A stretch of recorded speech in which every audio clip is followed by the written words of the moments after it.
Since President Trump decided to tag your country or to designate your country as a country of concern, a lot of comments has been, made on social media. In fact, I've been following the comments, though these very comments is coming from a particular section of the country. Now, let me tell you the truth. If you follow me, you will know exactly where I stand on the issues of America and global politics. But on this very issue, I think I am standing with America, because the rest of the world have decided to keep mute as Christians are getting unalived on daily basis.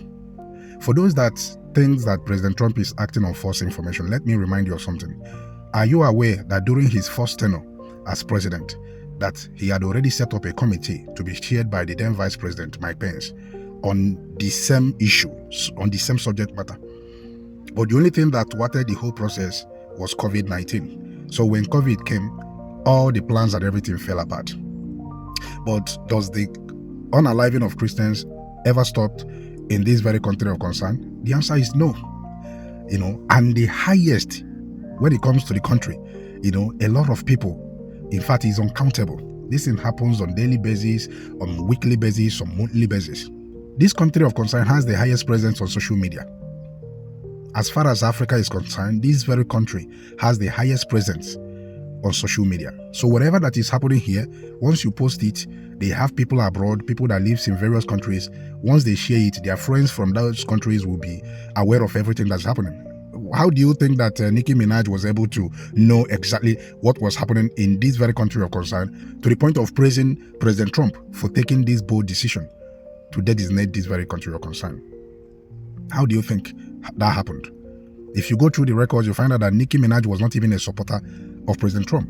So what must have engineered her to suddenly support the president's decision to take immediate action over this very matter? That is the question you guys should be asking yourself.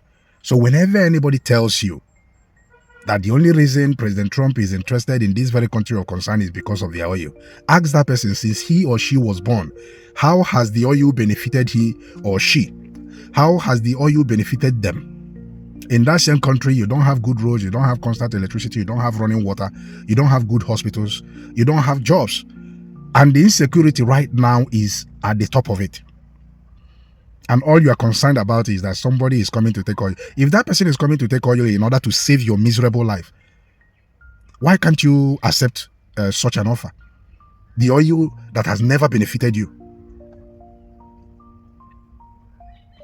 We should be thinking.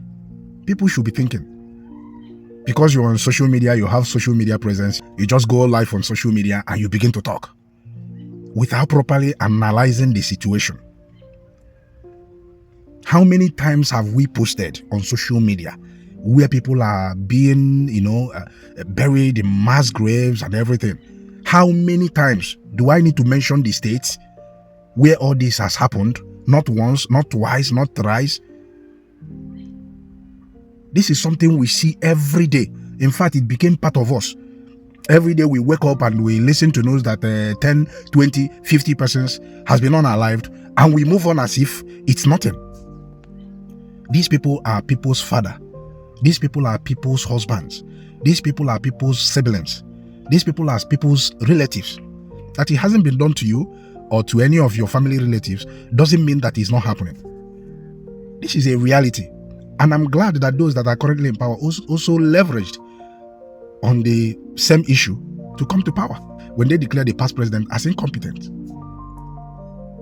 Today, the thing is happening before them and they want to, pretend as if it doesn't happen. It's happening. We all know the truth. So there are things we shouldn't politicize with. When people are getting unalived, it's not something to play politics with.